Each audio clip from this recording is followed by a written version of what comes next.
So I'm becoming something of a da band at this now, so I know you can hear me. There is some blue button somewhere to the right side that let me know that you can hear me. Okay, so let me see. Do I like my frame? I love it. Good morning, everybody. Um, every time we do this, especially when I'm opportune to have this done live, there's something about it. There's a freshness. It's almost like we're just beating up for the first time in a long time. So allow me the minutes to settle into speaking with you. That's what these first 15 minutes are for. So don't worry. We'll get to the point in a few minutes. I'm just settling in. You understand? Testing my mic, also settling in, settling my thoughts, collecting myself. You must remember that this is all relatively new for me. So thank you very much for bearing with me. So let's start with the week that was. I remember that last week, this exact segment started with us remembering the children who have become as pawns in a chess game played by Agbayas. Thankfully, those children have been released. Now, every other questions related to their release. Much as some people would prefer that those questions are not asked, it is incumbent on those who still retain the capacity to think to ask those questions, and we will certainly ask those questions. But first thing first, I must thank God, thank Nigerians who kept the issue on the front burner. I must thank you all. The necessary questions will be asked, even as we proceed in the body of this morning's sermon. We will ask the necessary questions. But the important thing is, we thank God, the children are home. But for every child that was released at Orire, there are at least 10 others in bushes around the country, in forests, taken into the forests by the same elements that have just had these ones rescued. We'll talk about all of that eventually. But as we celebrate these children's release, let us remember that some persons remain with different hostage takers. And there are different levels of hostage taking. You have the Nigerian state who takes his hostages, such as the despicable one that me and you don't like, El-Rufai, is a hostage of the Nigerian state. But there are also other hostages of the Nigerian state, such as Yele was in recent days. Every Nigerian that is held outside the parameters of the rule of law, equity, and justice is a hostage. Whether the hostage taker is the state or the accomplices of the state, the terrorists, the Fulani terrorists that they have enabled,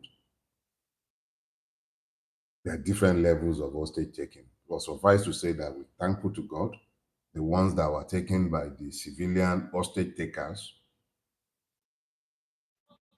comrade in arms with the Nigerian state, have been released, rescued, ransomed, whatever it was, only they know, and we'll talk about all of that in due course.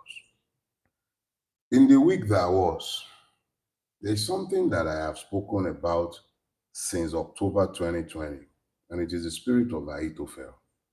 I have spoken about it in the public space, and I have had occasion I've had occasion multiple times to exegese that argument. But let me attempt to illustrate, especially given the week that was.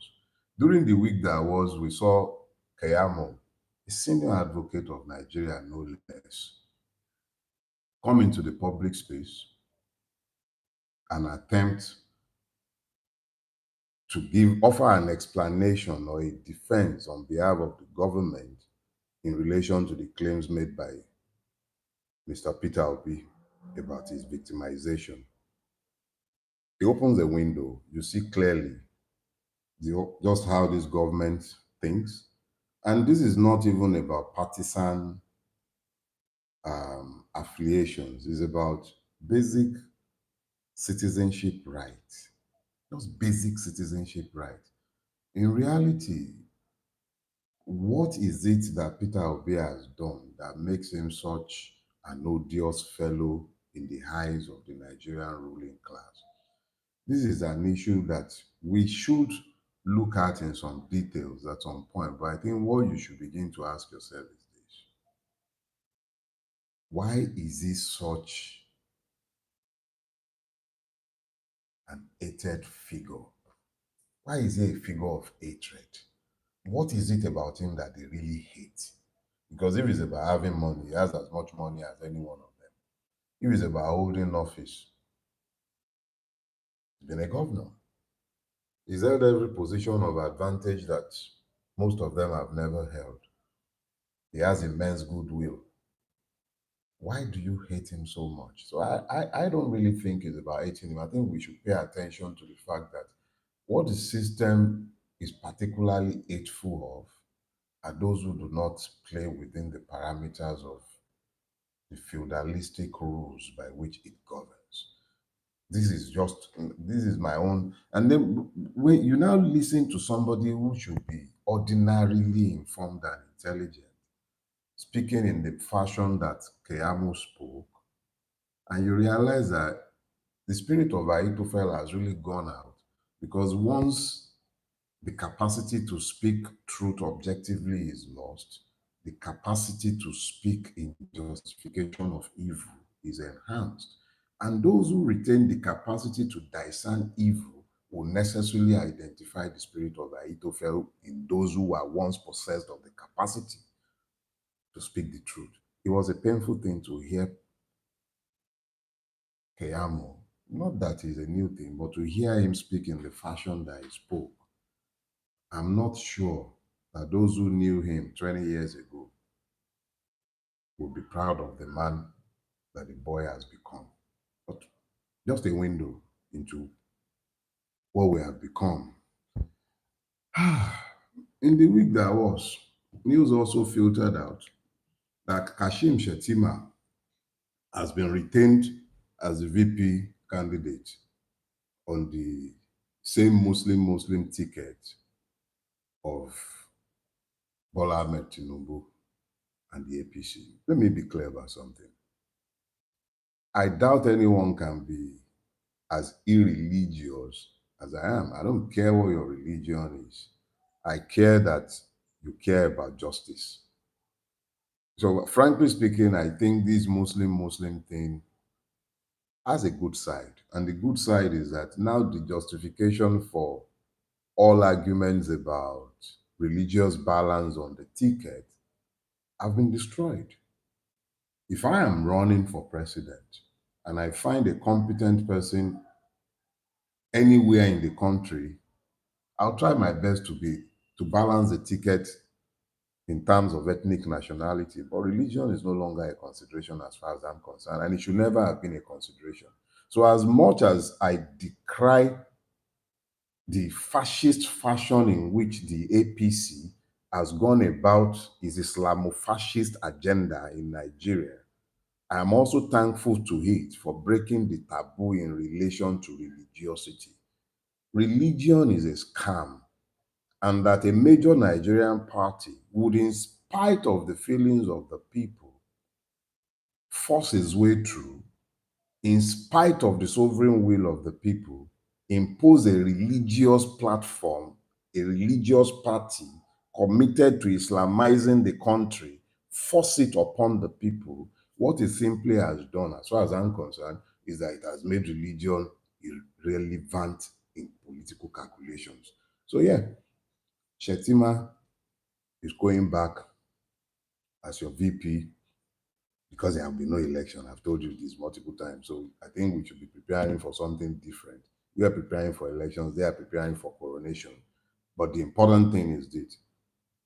After they lied to you about what Donald Trump, or shall I say Donald Trump, wanted or does not want, they told you all this story. Oh, Donald Trump has told them they should balance the ticket. Shetima is not going to come back. And then Donald Trump has said this. Donald Trump ain't said nothing. They don't give two monkeys about me and you. The Americans are about American interest. If American interest is going to be preserved and served by having an all-Muslim cabinet, an all-Muslim executive council, all Muslim governors, they don't care. And frankly speaking, I don't care either if those persons would serve the interest of the Nigerian people. I don't care about your religion. So I'm just letting you understand that those who ruin your country care nothing about your religion. Allahu Akbar, Ngba náà ńkọ́, in the name of Jesus. They don't care. In Lagos, they weaponized Oro, that's traditional religion, in order to force Orojide Sanwo-Olu on you. They forced them on you. The pastors and imams were there. They endorsed it. Did you hear any one of them come out to speak against Oro? All the Muslim clerics who would ordinarily have something to say against pagans, as they would deride African traditional worshippers, did you hear any one of them say a word against the Orofication of Lagos election? Nothing issued forth from them. None of the pastors had anything to say about it. In broad daylight, Oro was being carried around in the Lagos metropolis, and your pastors and imams were quiet. So please, let nobody ever talk about religious balancing in this country of ours. You have a brain in your head, the interest of the people at heart. I don't care what your religion is. You can stick your religion wherever you care.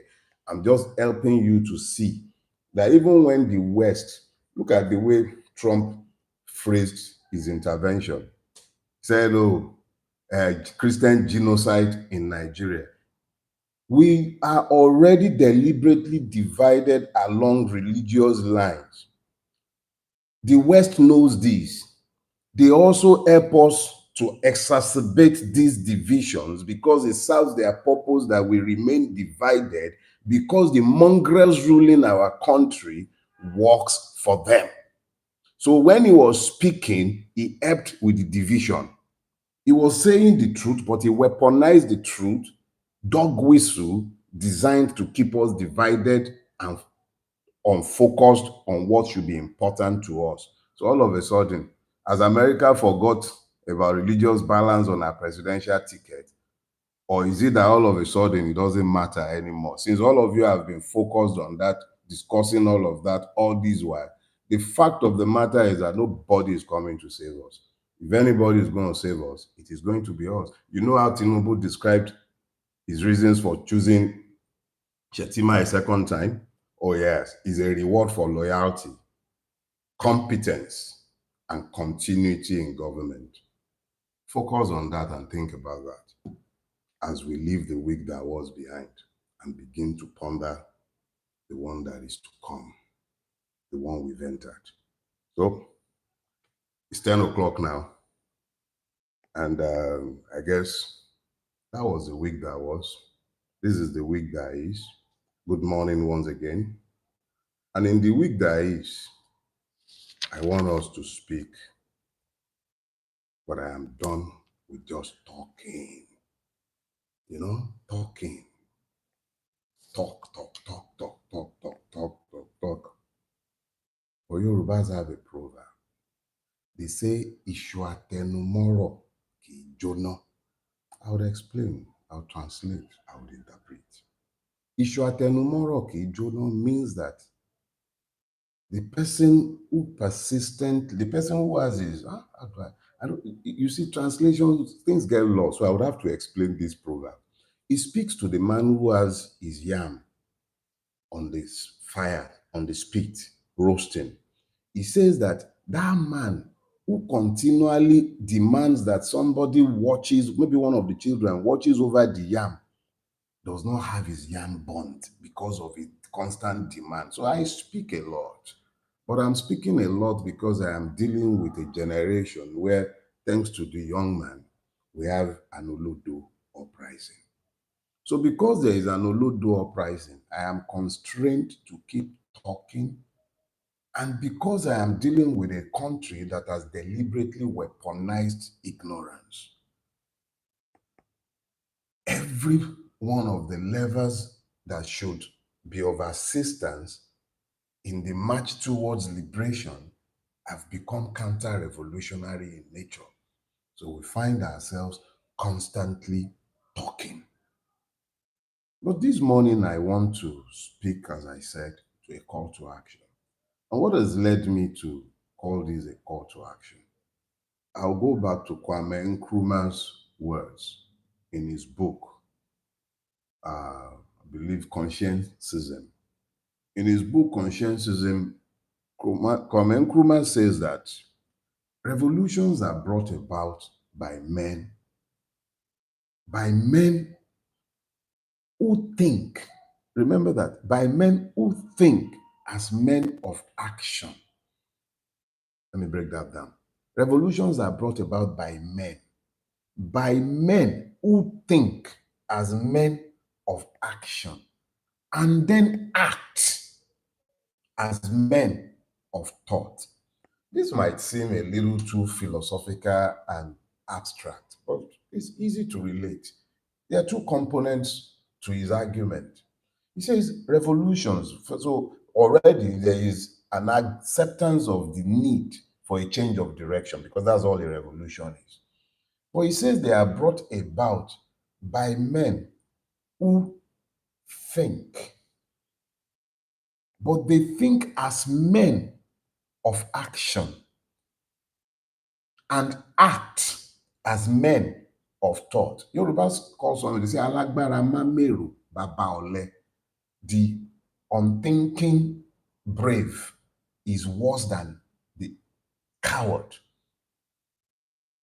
So if you really desire a turnaround in a space like Nigeria, which is the only way to salvation, you must necessarily be thinkers, but thinkers who would act, not just sit down and allow yourself to be overtaken by analysis paralysis. So we sit down, we analyze it, everybody knows what is wrong, but we never get around to doing anything about changing the sickening reality that we constantly analyze and talk about. I have spoken multiple times to the fact that one of our duties is to learn from history. There have been better persons than myself, better generations of Nigerians than you. They were confronted with the same evil that we are seeing today, and they never managed to overcome this evil. Not because they were lacking in courage, not because they failed to fight, but because for multiple reasons, perhaps undergirded by a lack of understanding of exactly what they were fighting, they did not manage to dent this system. This system survived them. They are dead. But we who are here, we must be the connective tissue, because we must understand the lessons of our past so that we may act as men of thought in changing this situation. Now, when a state has failed, as manifestly as ours have failed, the argument against change is already lost. But the argument for change cannot be anchored on emotions. It must be founded on clear thoughts, clear direction, and firm policies. Now, if you act without thought, you engender anarchy. This is why I spoke to a series of issues where I spoke to the duty to rebel, I spoke to the duty to reconstitute. The duty to rebel arises when you have recognized that the state is already failing or has already failed. That is the beginning of the duty to reconstitute and to rebel. When you rebel, you must also understand that there is a duty to reconstitute. The problem with our situation is that we have a state that is failing, and the precursors are easy to see. You have a myopic elite that is fragmented, but it is united in relation to the exploitation of the people and the privatization of the commonwealth. We have a situation today where there is institutional delegitimization. I spoke earlier on to the uselessness of the electoral process. That is not an emotional outburst. That is found on the reality of our situation.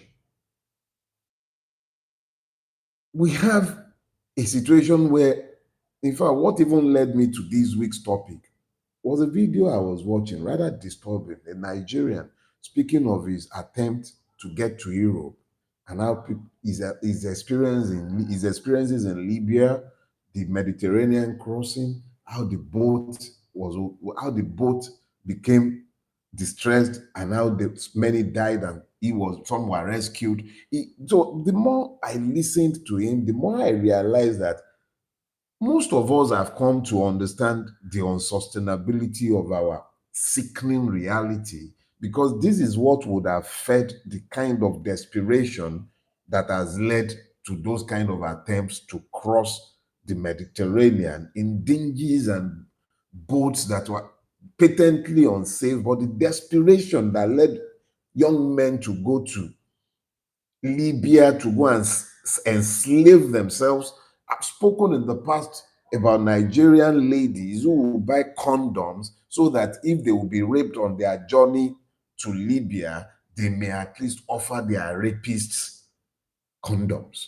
Routinely, this is the reality of those who are crossing the Sahara to get. And this is what is happening to the Nigerian who cannot afford to pay school fees abroad so that they go through the legitimate channels.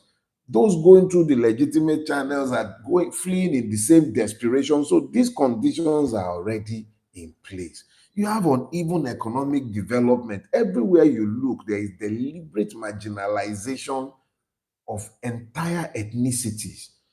You have a country that actually have the injustice of the radicalization of madmen, terrorists, reabsorbing these persons into society and placing them within the armed forces. And you are having systemic betrayals within the armed forces traceable back to these persons that have been integrated into the armed forces. But in that same society, there are men in prison today for incitement to terrorism. The reality of the matter is that how do you square this? So you have a situation where the state is manifestly failing. Manifestly, you have widespread, what we even call corruption in other climes. The reality is that that is not our situation in Nigeria. I am explaining all of this so that you understand very quickly that why I'm saying this is a call to action is because any other thing that I'm saying to you in reality is like asking you to be rearranging the deck chair on a sinking Titanic. Our country is gone beyond the point where we're talking about an election, because that election, me and you know, that is already compromised. You have an electoral umpire that is manifestly and patently compromised and partisan. You have a judicial system that does not offer any hope to any man, not even the common man. If there is any hope in our judiciary, El-Rufai will not still be in prison. And that's not a man I have any love or liking for. But he is in prison today because there is no justice in Nigeria. What do you think would happen to someone like me if the state directs this injustice that it has directed in the direction of one of his own? Because let's be clear, El-Rufai is a child of the system, a prince of the system, and he is in prison judicially. Bail conditions that can never be fulfilled within the context of today's Nigeria. That is the kind of judiciary we have, the ones that will go and visit Wike and be singing the song of we are part of government. That is your judiciary. So any hope of a democratic pathway to change is already lost. You have more IDPs. Oh, Lord Almighty. There's economic collapse everywhere you look. The reality is that as we speak today, Nigeria is a failing state, if not a failed state. The IMF classes Nigeria as a fragile and conflict-affected state. Those are not my words. Those are the words of the IMF. Nigeria is listed amongst fragile and conflict-affected states, same as Afghanistan, Yemen. We're on the same list. Sudan, Somalia. That is the list on which we exist. These are the realities of the Nigerian, whether we like it or not. Our reality bespeaks a state that is already failing, if it hasn't failed already. Objective institutions like the IMF, who have to lend us money, regulate aspects of our economy since we are still a slave economy, list us as a failing state, conflict affected. And we shouldn't need them to list us. We have seen it ourselves. The insecurity has crept from the north, coming all the way down south, with the complicity of those who should be fighting it. So it is either we who are the frontline victims of that state that is manifestly failing, if it hasn't already failed. A country that is already facing economic collapse and hyperinflation, we're buying our currency because for you to have cash in Nigeria now, you have to go to POS because the banks can't even give you cash. You have to buy the Nigerian currency because banks have ATM, but they don't have cash in their ATM. But you'll find cash at the POS. And we've normalized it. It's completely normal. But when you need to pay ransom, I know somebody who had to pay 50 million naira in ransom in October, November last year, and they paid it in cash. But you can't get that from the bank. That is the country that we're. So if those who are benefiting from the ruination of Nigeria, if those who are benefiting from the flight of our youth, if those who are benefiting from the insecurity, because our country is no longer a monopolist of force. Let me give you an example. They will tell us and have us believe that the Orire children were rescued. Beautiful. What kind of rescue do we have without suspects being arrested? What kind of so we now have non-kinetic rescue. Look, we've been in this space and we were told by Uncle Bayo Ononuga the other day that government have the phone numbers of terrorists and can reach them. Uh, I think that was in relation to some people who were kidnapped in Kwara or were released after phone calls. And now, these ones, part of the story in the public space is about how family members of these terrorists were rounded up and they were told, you have hostages, we have hostages. And so if you don't release the people, we won't release your own. And I'm just scratching my head. And then you have the soap opera of the president being praised for the rescue of people who are kept in who are kept. Now I don't even know. The movie script is beginning to not make sense. These people were in the forest for 55, 56 days, and their uniforms would appear to be unaffected by the elements to which they had been exposed. But we are supposed to believe all of these and begin to clap that where where Jonathan could not rescue the Chibok girls, uh, where Buhari could not do anything in Dapchi, the superhero Bala Blue has rescued them in Oriri. What about the two teachers that were killed?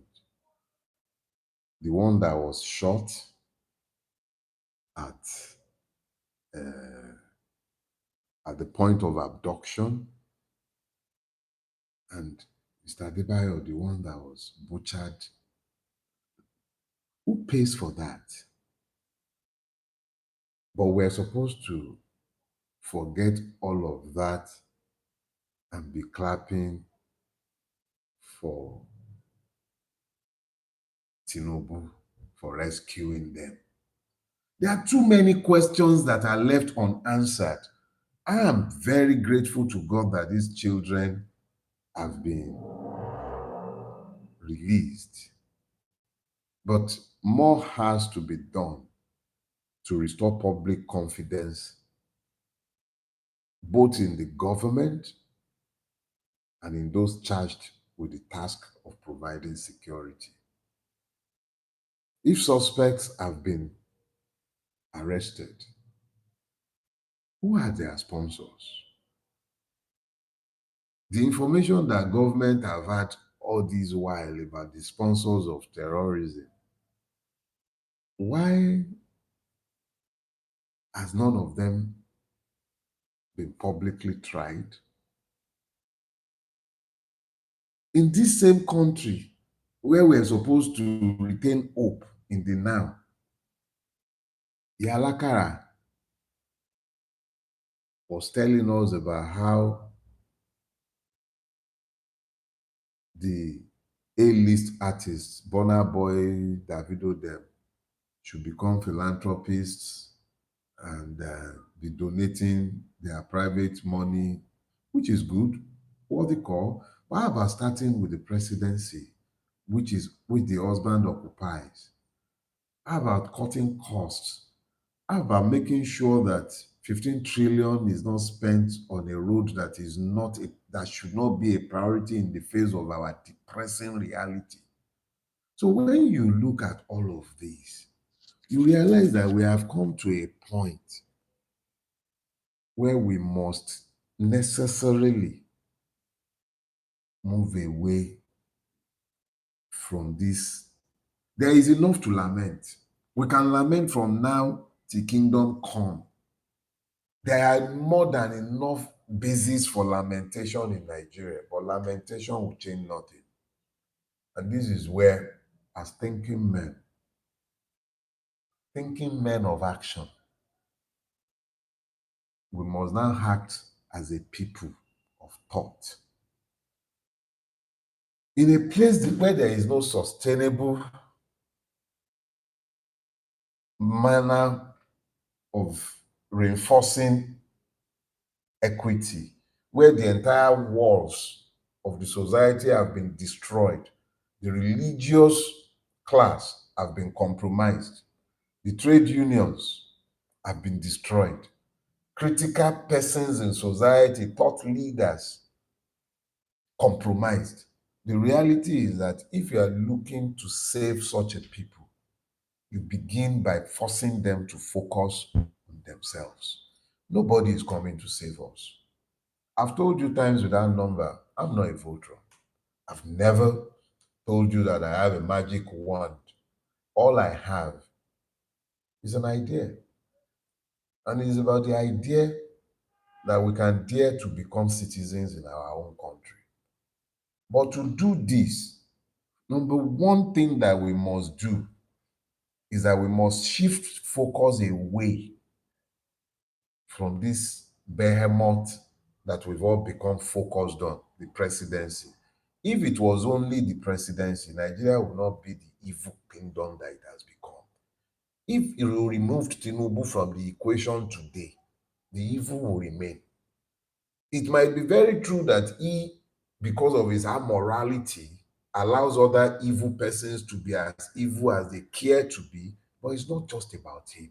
And it is also a reflection of our own failure to shift our focus away. If you ask you today, what's your hope for change in Nigeria? You say Peter Obi. That's about the height of the Nigerian aspiration for a revolution. But if you remember in 2023, I said something to all of you. I said Peter Obi represented the last peaceful opportunity for change in Nigeria. That 2023 is gone. What is in place today is a system that has become so compromised that beat players within the presidency. And let me say this so that we clear this up. I don't believe for 1 second that it was Akim Gbajabiamila that pushed this fraudulent agency. It will take more than an Akim to do that. It is about a system gone rogue. That system has been used for years to perpetrate the fraudulent governance system that you have. That system has already passed so many other presidential committees that have become drain pipes within the system, and it didn't start today. The PTDF was the primary point of slush funds in Obasanjo's first term. And that was what led to the disruption of the relationship between Obasanjo and Atiku. So this kind of slush funds have always been within the Nigerian presidency, but it is usually controlled at the highest level of powers. But this particular one, these are about persons within the system who understand the thieving that is going on within the system and who sought to exploit the same. Maybe persons within our king's office. But the reason I'm pointing this to you is so that you understand that you already have a bloom, full blow capture of the Nigerian state and its governance system by criminals. And that is why you are seeing what you are seeing. So let's be clear. To change anything, we must first of all shift focus and make every election local. When I say shift focus and make every election local, I mean that people must be prepared. If we are going to be using the electoral process, people must be prepared as a matter of course to ensure that councillorship election, you must be there. State houses of assembly, you must be there. You must move from street protests. It's not enough to get on the street. Nigerians have proven times without number that we have the capacity to protest on the street. That people have stopped doing so is because they have come to realize the impotence of street protests. 2012 was the apogee of Nigerian street protests. Immediately after 2012, fuel subsidy protests, because the entire system was hijacked by persons like Tinubu using the trade unions betrayed the people's cause in the absence of an alternative for the day after. Nigerians were demobilized. So people learned to know that if we come out on the street, at the end of the day, trade union will compromise our interest and they will go back to work and it will end there. The people learned to accept that their protests are useless until 2020. And if you will notice in 2020, all the persons who should have stepped forward to take leadership of the protest moved back. Those who presumed to step forward were forced back. So it became a protest without leaders. But a protest without leaders ended up as a reaction instead of a revolution. In the absence of an agenda for the day after, it became an endless protest. When it threatened the powers that be sufficiently, they became sufficiently murderous and they couldn't care less about what anyone thought about what they did. You all saw what the West did. Britain spoke grammar. America wrote statements, but it ended there. Those who died have died. Many more have died since then from police violence. Obidi, the gentleman that was killed was it in Efuru, in Warri? What has happened? We shouted, we moaned, we did this. It's over. Many more have been killed since that time. So you have a state where it has become clear that actually protests are useless. But if protests are useless, what will work? I'll tell you what will work. We need to begin to employ what is often called parallelism. Parallel parallelism. If the trade unions have been compromised, the reality is that they lack legitimacy because they are disconnected from the people. They are compromised at the level of leadership. They have stopped fighting for the interest of their members. So you have situations where the NLC president and other persons who occupy offices within the trade unions are comfortable. They are wealthy. They've traded the interests of their members for largesse. They've been largely compromised, and I'm not just speaking about the current occupant. It started since Oshiomhole days, and it has continued. Even ordinarily resident associations, you find executives compromised, residents marginalized. Every level, you find compromises. And it then falls on the victims to organize themselves in parallel version. That is where you have parallelism. So within the trade unions, we need to start organizing parallel organs, parallel fora for representation. Within the student union movement, we need to organize parallel unions. Those who agree that Nigeria cannot continue in its current fashion need to begin to organize. If you go to any market in Nigeria today, you find the APC, you find the PDP, but it's no longer there. So the dominant the government in power, the party in power would have, and the APC more than any other party understands the need to organize organically, even when it is organizing evil. So you find that they have taken over the market unions, just as they've taken over the NURTW, just as they've taken over almost every organized platform for resistance. So it has now come to the time to begin to build parallel platforms. Now, if I've told you times without number that I am no Voltron, this is a recognition of the fact that there is only so much I can do as an individual. All of us would have to do this together. You need to look in your mirror and understand that nobody is coming to save us. Donald Trump ain't coming. Nobody is coming. The British took their own piece of the pie, 750 million pounds, and they gave the job to Chagori. So it's not a situation where somebody is coming. There is no Walter Carrington.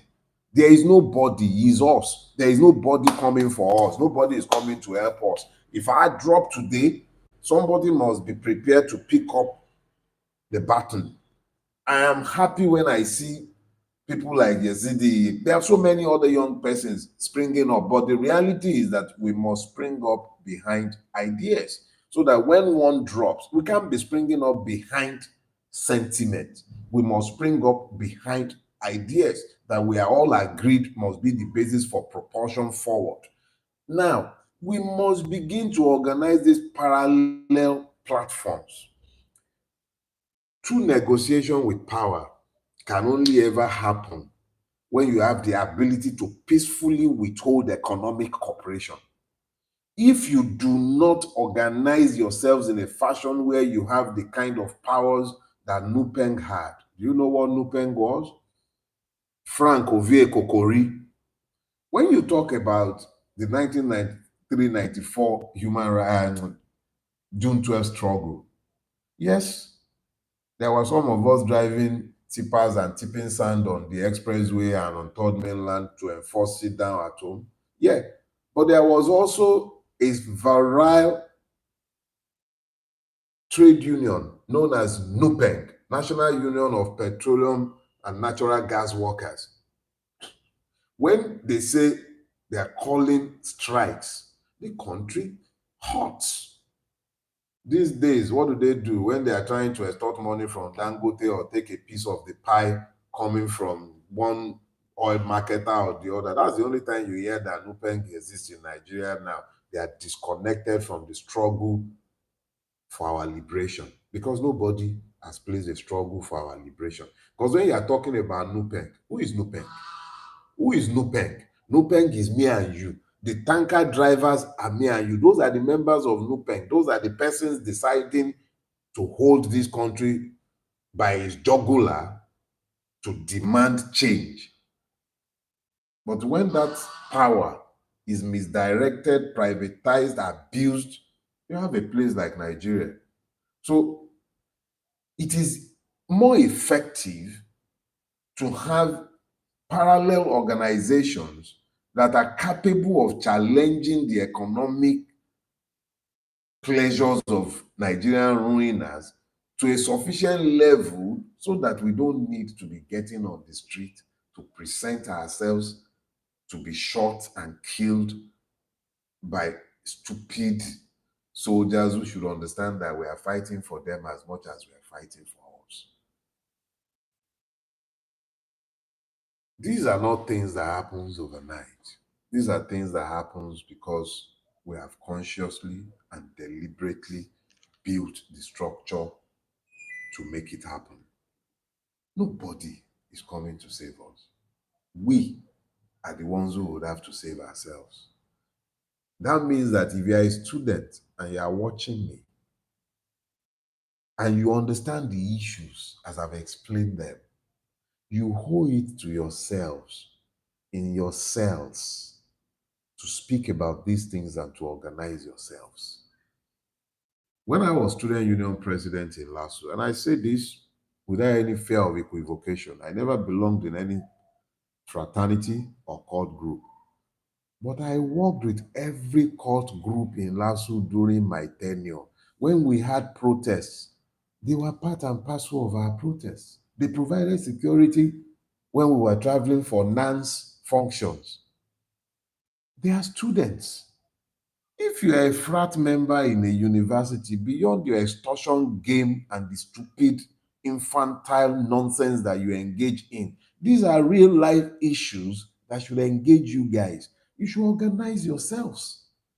Organize yourselves. Stop becoming willing participants in the rape of your future.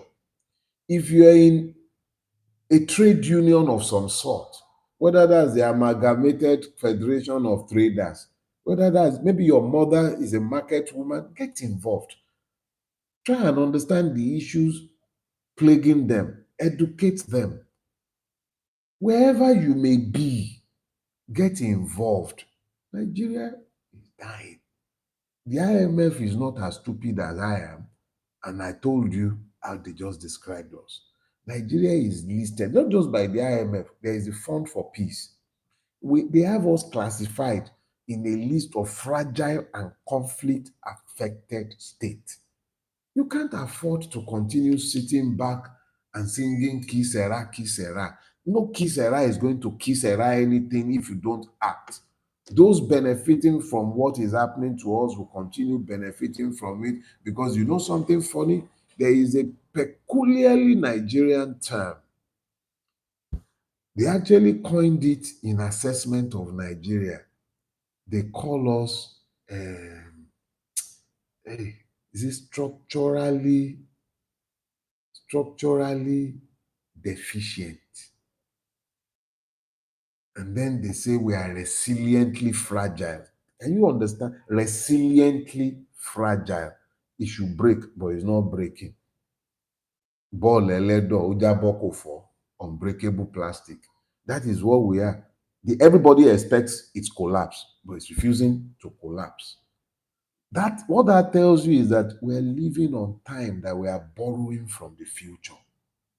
If a country is resiliently fragile, it means that it can collapse at any time. Anything should make it collapse. The fact that it hasn't collapsed is a wonder to the observer who has labeled it resiliently fragile. That is the classification for Nigeria.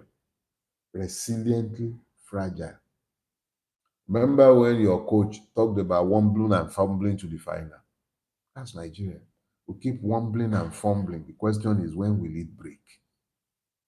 And why are the victims sitting down, watching, waiting for it to break?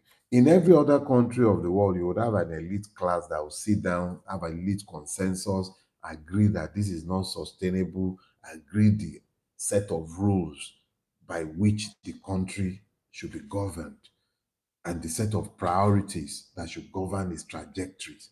But Nigeria has no elite. You have poor rich men everywhere, where you should have men who are thinking about the future and plotting with a vision. There is nothing. They are all consumed by a narcissistic pursuit of money. Money.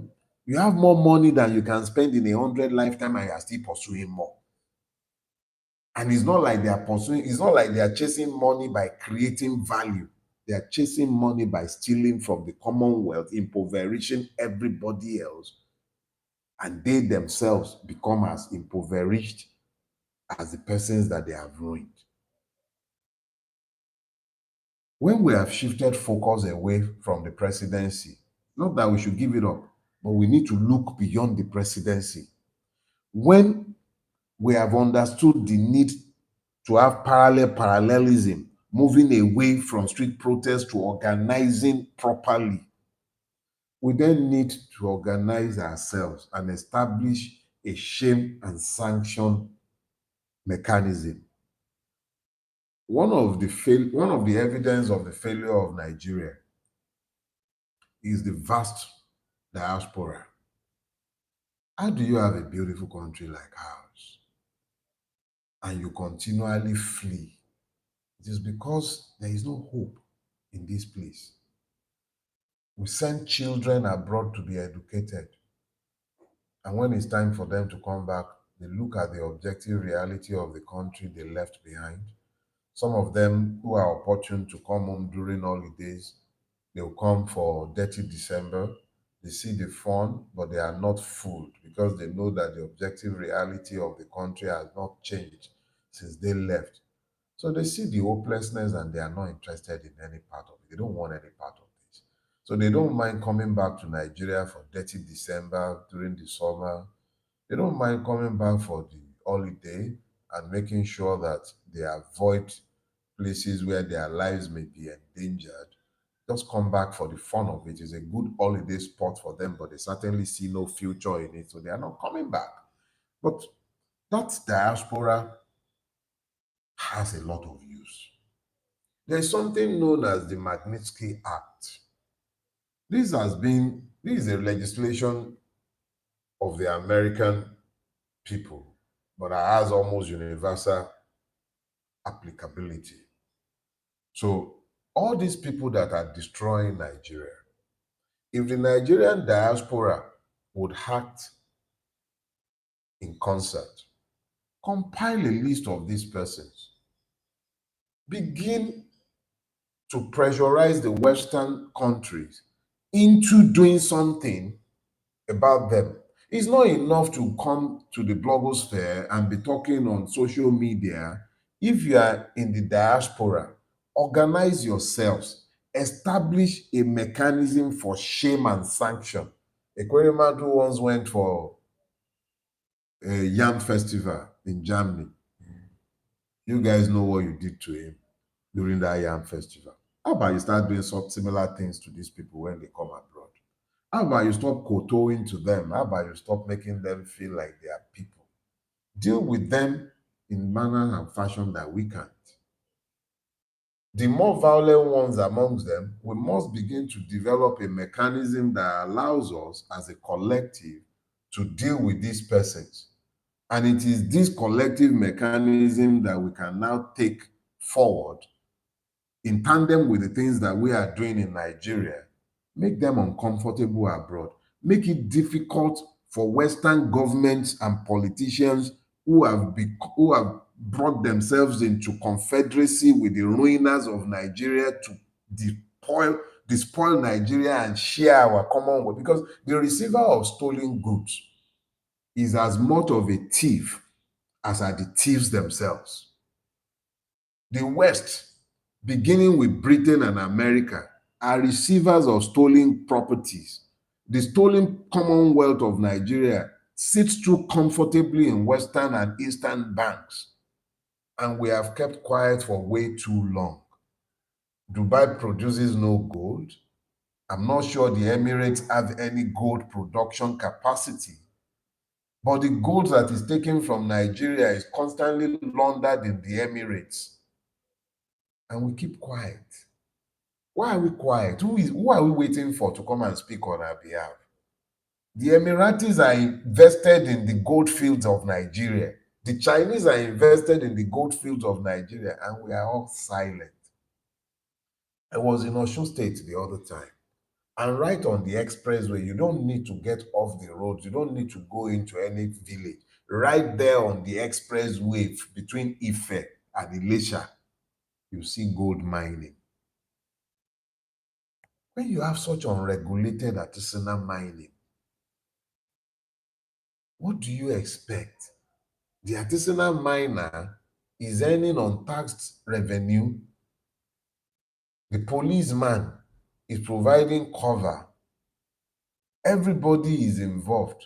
That community has more wealth extracted from its soils on a daily basis than is spent in the entire community by government or anyone planning for that community in a year. And we don't expect that these illegal activities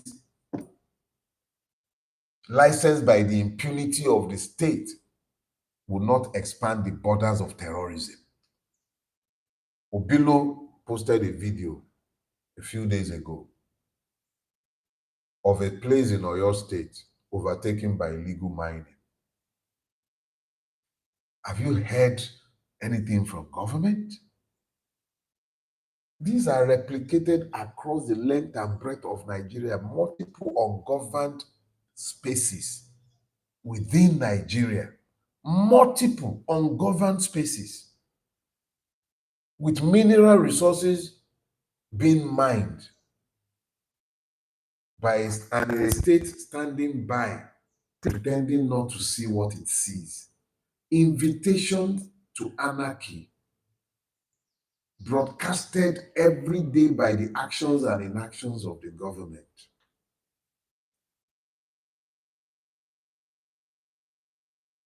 There is a need to build permanent cells at the ward level. We must deprivatize this struggle. You cannot privatize this struggle. You can't have Votrons. Votrons will not win this struggle. There must be cells at the local level. People at ward level need to get involved. We need to organize ourselves. We need to weaponize the truth. We need to deploy tech of all sorts to get ourselves ready. Now, let me bring this up. In recent months, I've spoken to you. I think I started by bringing um, Kunle Lawal when I spoke about the ICE platform. We've built something. We've opened it up to you, and I'm sure some of you have begun to familiarize yourselves with it. I am constrained by let me say, I was constrained by the fact that the principal focus of the average Nigerian is on the illusion of an election in 2027. So I was thinking, oh, we should wait and let your hopes be dashed first, and that would make you more prepared to listen to what is required. But I am also now of the opinion that that was actually a very foolish thing for me to be thinking of doing, because the longer we wait, the more time is lost. And therein lies a foolish presumption that even I would continue to be alive, free to do what I am doing today. So, what I have decided to do is that during the course of this week,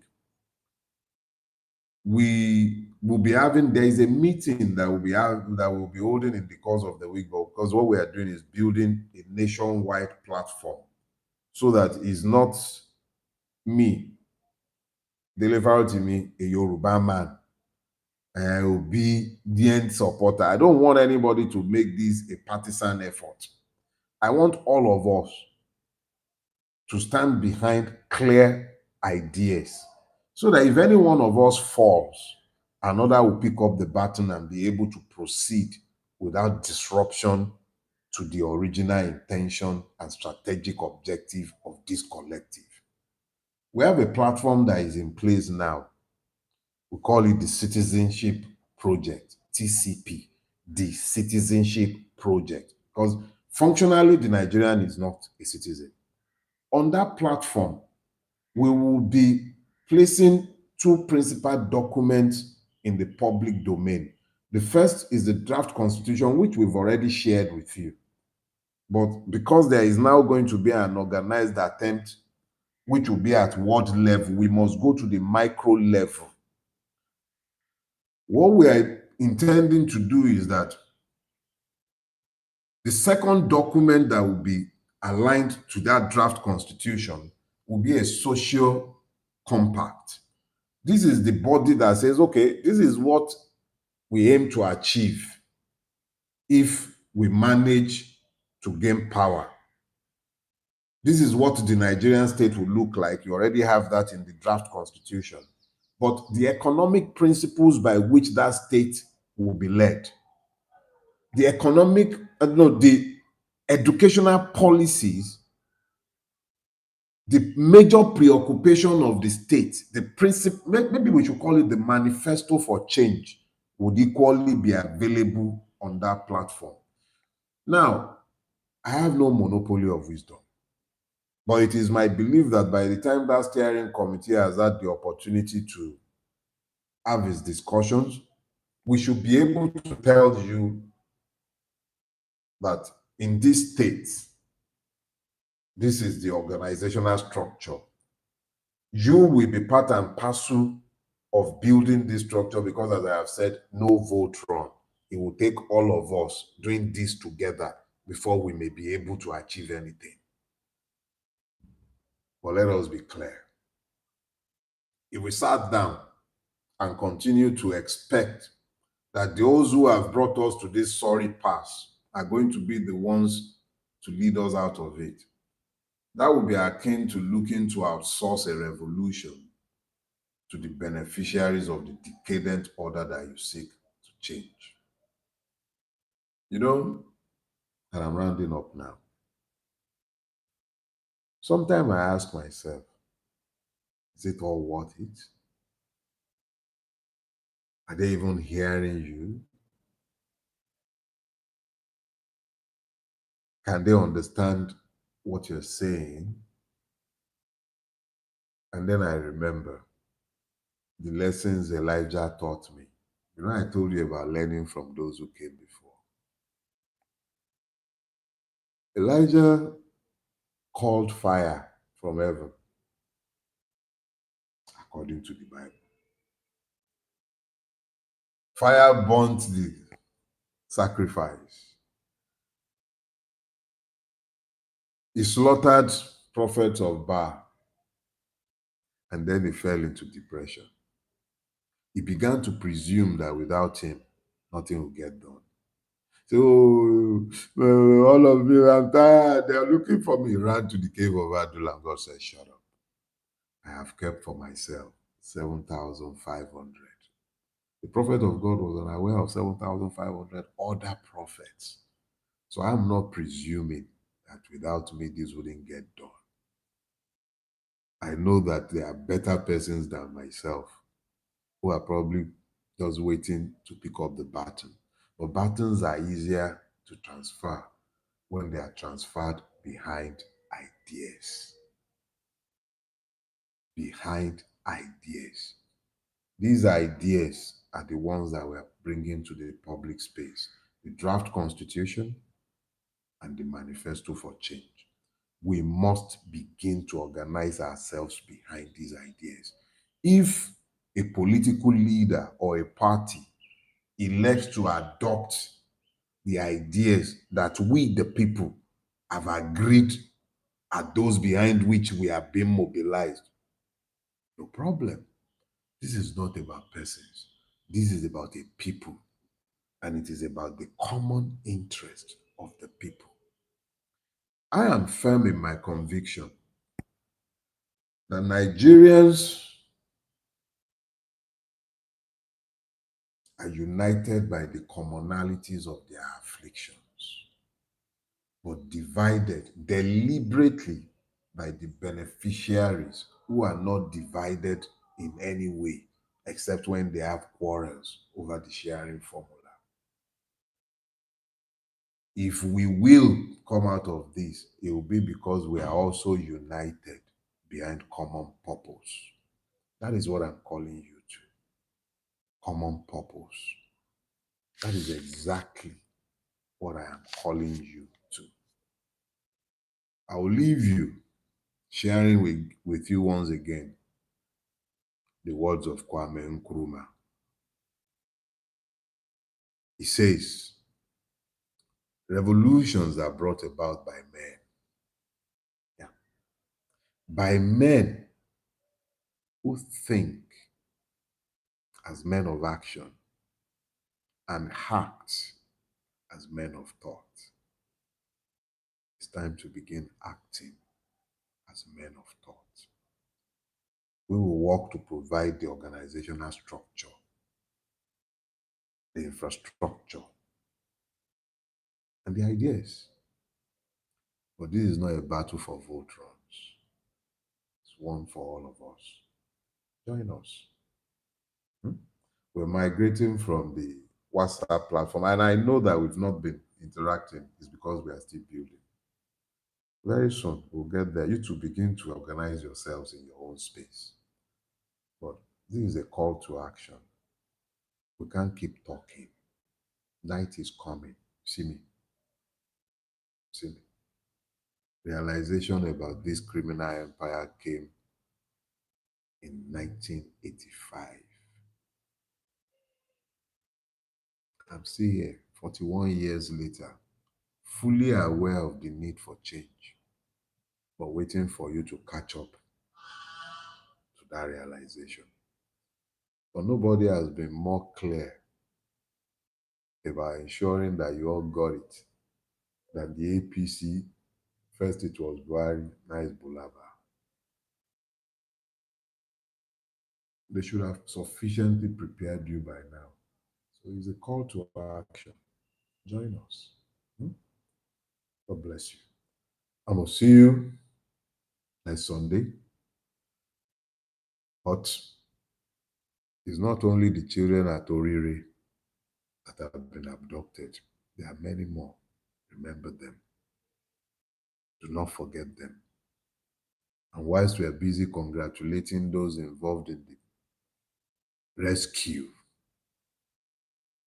let us also remind those who are complicit by their silence.